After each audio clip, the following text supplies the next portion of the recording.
Mike's camera action. This week on Takaro, we are going to be touching upon the oceans.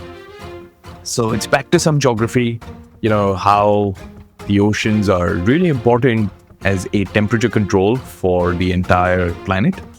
And we're also going to give you an update on the FIFA World Cup.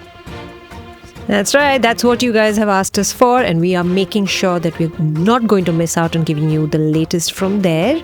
Some interesting stats coming out of the World Cup. And before that, let's go back to the beautiful, big blue ocean. So, what's very interesting with the ocean is that it actually is a very, very intricate system of different kind of, temperatures. Because the ocean, if you think about it, every single ocean is connected, right? If you think about the Pacific, the Atlantic, the Indian Ocean, the Bay of Bengal, all of them are connected. But they don't all act as one. And it's not the same temperature everywhere.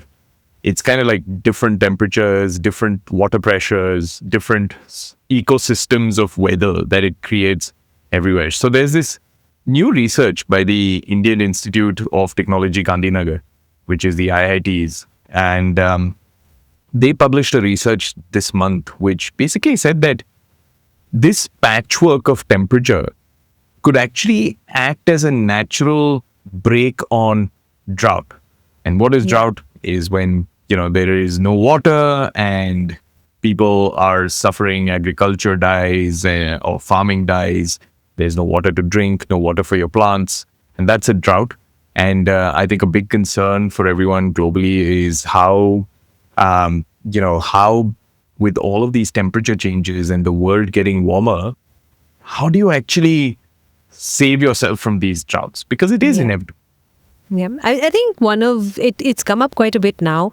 We mentioned El Niño to you in one of our episodes previously, where we spoke about how, it's like, the water is almost like a conveyor belt where it carries warm water goes to one side, cool water goes to the other side, and that impacts the weather patterns in that particular place, wherever the warm water is gone and wherever the cool water is gone. That's what's happened. In fact, if you noticed, in India, we had a very delayed monsoon because of El Niño, and we were worried, okay, is it going to rain? And then, of course, Mumbai and a lot of other places, some parts of Delhi and Gurgaon, there was so much rainfall that the whole city got flooded. So that also happened. So there's been a lot of erratic weather patterns that we have been seeing. But the ocean here now, what it does is this research is interesting and actually quite heartening, I think, is because it's saying that the ocean has always behaved like this, right? Where it's carried and ensured that different parts of the world has different temperature water. But that's going to make sure that if one part has drought, there will be other parts in the world where the waters will be warm enough to create enough rainfall, right? So if one part has not enough rainfall, then it will balance out. Before, scientists believed that this would happen, like there would be drought-like conditions in at least 1/3 of the world, right? That's around, say, 16% of the world would have drought. And that's a large number, right? Imagine. But now they're saying 1/3 of the world. 1/6 of the world, my bad. Thank you for correcting me there. 1/6 of the world will have drought-like conditions at 16%. But now with this new research, they are saying that this could actually impact around 2 to 6% of the world only, which is a much smaller number. And this then will help us plan better, because then if we can track that, okay, we know that certain regions will have drought-like conditions, so therefore their farms will not be able to grow the food that they need, they will not have the water that they need. Other parts will be better prepared to create possibly a pipeline of food, water and supplies to help out. In a way, it's interesting, right? It's a call for the world to work together a lot more, to collaborate a lot more, using data to make decisions that will help everyone out. Yeah, when one part suffers, the others can come in and help and contribute and consolidate. So yeah, it's actually interesting. Now, it doesn't really predict exactly where this drought is going to happen, but it just says that, the ocean, a living system, always ensures that it's not going to affect the entire world. There will be parts that will still have the rainfall like you mentioned, which is beautiful. Which is beautiful. Right. The ocean coming to our rescue yet again. I mean, we know that. This is something we spoke about. The ocean absorbs 90% of the heat that is produced by greenhouse gases, by all the activities we humans do on this planet, right? 90% of that heat is absorbed by the ocean. So, I mean, the ocean's a constant ally. Yeah, in fact, going into another research study, which came out again just this week, a study by researchers at the University of California in San Diego, they published a sort of experiment that they did. Now, this is actually going back to the El Niño. And where does the El Niño happen? In the Pacific. Right. So what they kind of focused on is how can you reduce the temperature of that region in the Pacific that causes El Niño? Because right now, like we mentioned in the last episode, it is getting so hot that the El Niño is going to severely disrupt weather and climate across the world this year and next year, right? So it's called the Super El Niño. Their study, which was so cool and it's so simple, they just kind of sprayed salt water, just a mist of salt water into the clouds. Okay. Very, very simple, right? Now, what that does to the clouds always retain moisture, right? Clouds are made of water, actually. And so when this cloud gets salt in it, it suddenly becomes whiter because of the salt. And Interesting. because it becomes whiter and it becomes a more reflective surface, think of it like a mirror, going from a window where you can see through to a reflective surface like a mirror, you suddenly have sunlight bouncing back into space more than being let through into the Pacific Ocean and heating up the system even more. So the idea over here is, what if we could build that reflective surface by just spraying salty water into clouds so that the clouds kind of become this barrier for sunlight to heat up the water more. It is genius. It is beautiful and it's quite poetic, right? Painting the clouds, but not with paint, but with seawater, right? Salt water, literally, to make them whiter. And that is super interesting to think that, and this technology, by the way, is used in buildings around you. A lot of people are now starting to paint their rooftops with a white paint, a special type of paint, not just any, but it's a white reflective paint to make sure that their buildings stay cooler, right? It's pretty much the same concept where you're sending the heat back up and not letting it come down to where you are.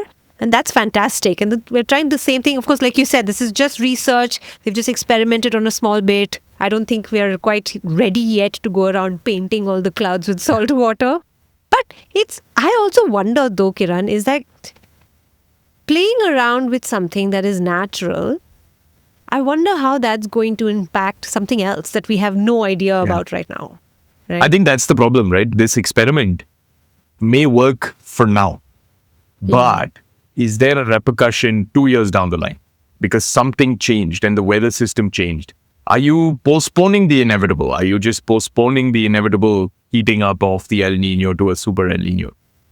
So those are things people are not sure of as yet, and which is why this is just an experiment. It is a very, very exciting development, but no one knows what the repercussions will be. And in fact, I think that's what the scientists are going to do.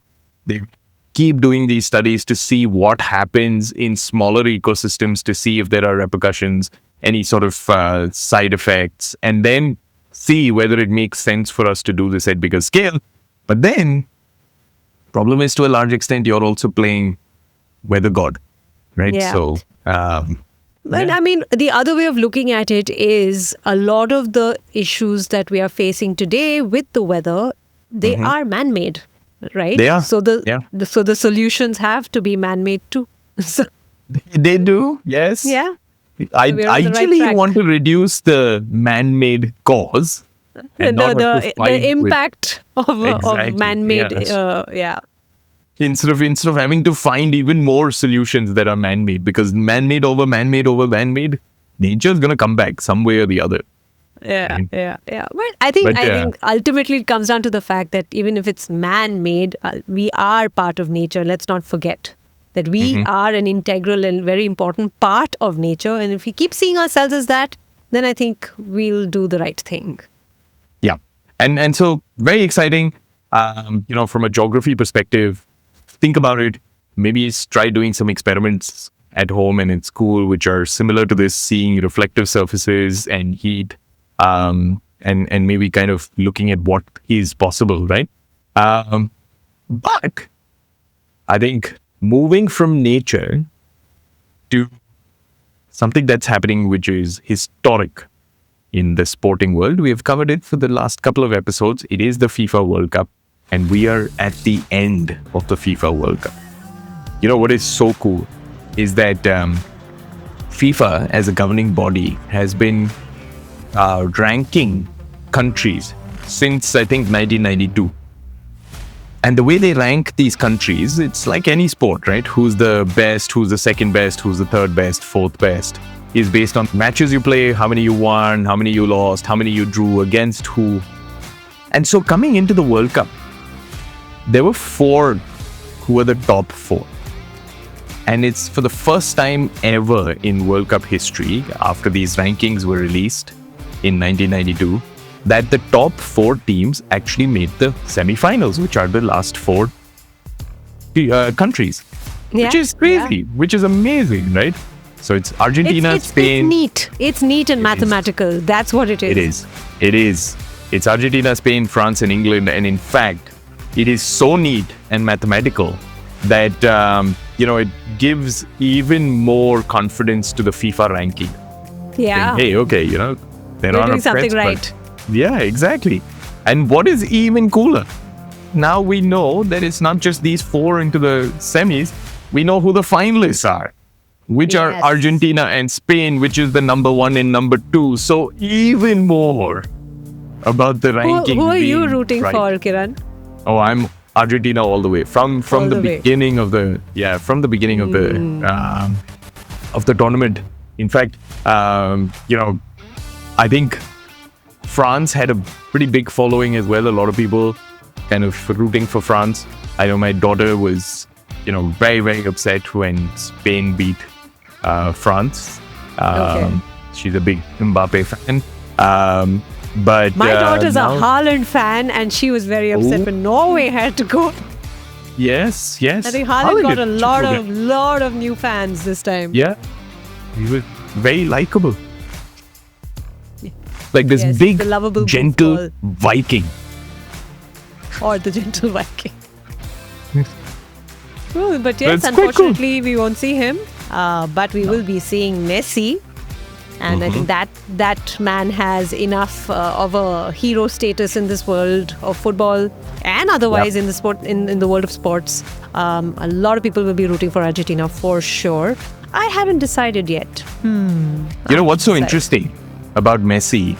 Another little stat is that he is the first person to actually get 10 career assists in World Cup matches. And an assist is that is so cool.